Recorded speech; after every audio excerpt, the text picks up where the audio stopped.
Hey guys, how's it going? It is Mike from Mike's Garage, and today I got another good one for you. Today I'm going to walk you guys through step by step how an air brake system works on heavy trucks. I know I've talked about this on Instagram, on YouTube, things like that, but I want to walk you guys through things like this. You guys have been asking for heavy truck stuff, more big stuff, so here I am. This is my first shot at it, and I want to figure we'll start off with some easy explaining you to guys how an air brake system works. Here we have a general air brake scenario. This doesn't have everything that an air brake system has. This doesn't have a few things. It doesn't have a safety valve. It doesn't have a check valve. There's air gauges that would be here, letting you know how much pressure is in the tank. There's a push-pull valve for your parking brakes that's not on this. But this is the general, everything is going to kind of have this. So we're just going to jump right into it, guys. Every air brake system is always going to start at a compressor. You either have a belt-driven compressor or a gear-driven compressor. Gear-driven compressor is going to go right in the back of the block and just drive right off of a gear that would be either the crank gear or a gear that comes off the cam or what has you. From the compressor, you're usually going to go straight to an air dryer. The air dryer, what that's going to do is it's going to take your air, remove all the moisture. It's going to have a pretty fat filter on the top of it. It's going to remove all the moisture, and in the air dryer, you're also going to have a purge valve. What the purge valve does is when your air builds up too much, it shoots out a little shot of air on the ground, letting that extra air out of either your wet tank or from the compressor. So it's usually going to let your air out of your wet tank. Also from your compressor, you're going to go to your governor. What your governor does, your governor controls how much air is going to either tank or to your wet tank. Okay? So it's always going to let a certain amount of air in from your wet tank. Your wet tank is always your first tank. They call it the wet tank because it's right off the dryer. Sometimes that's where most of the fluid gets caught into. So again, we're going to go from the compressor all the way to the dryer. From the dryer to the wet tank. Also, from the compressor to the governor. From the governor to the wet tank. Again, they call it the wet tank because that's where all your fluid's going to go. If you have any moisture or anything in your system, it's usually going to go there and stay there if it passes the dryer. From the wet tank, you're going to go one to two places. You're either going to go in the secondary tank or you're going to go in the primary tank. Primary tank is going to end up leading to your rear brakes. Your secondary tank is going to end up leading to your front brakes. Primary is always rear because your rear brakes are usually more important. Secondary is always going to be front because your front brakes come second in any braking application. The way it works in cars, and I'm not very sure in trucks, it's usually split at a 60-40 split.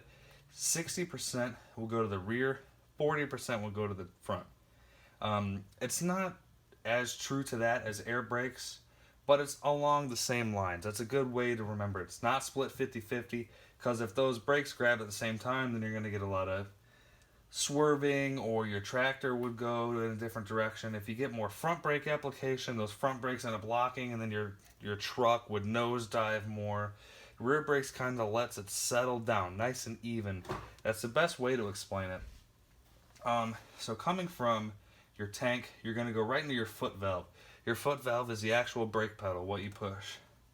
The first valve is going to be your primary, so as soon as you press the brakes, you're going to get more air flowing to the rear brakes. And then the more you press it, you're going to send more air to the front and also more air throughout the system. If you're lightly pressing on the brakes, you're mostly using your rear brakes.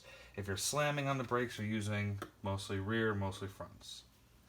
And besides that, guys, without any other check valve, any other relay valve, a quick disconnect valve, brake light switch, or a push-pull valve, that is it. I mean, it's as easy as that.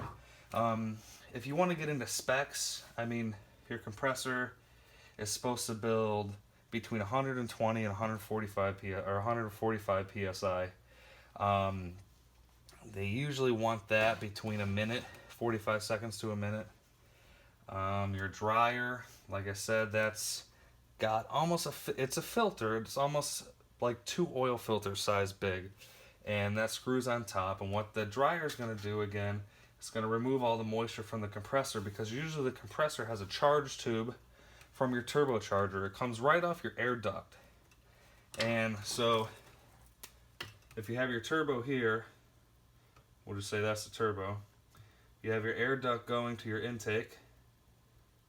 We'll just say it's your intake. You're going to have a little T at one of those that's going to go right to the compressor. That's going to feed the air to the compressor. Since that's coming off the turbo and into the intake, there's usually moisture in that.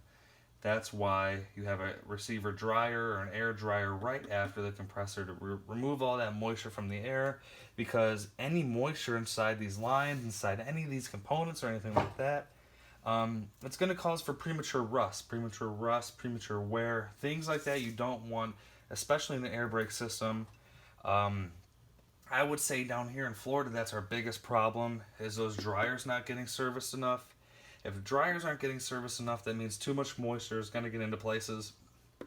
You see a lot of problem with drain valves in any tank. Majority of it's going to be in the wet tank, but there's a lot of drain valve problems because either they don't get drained enough by the driver, or they don't get drained enough, period, and all that moisture sitting there that creates rust, and then when they go to drain it, either they have a problem with the valve closing, or they have a problem with the valve staying open, or not opening at all. So there's a lot of problems with things like that.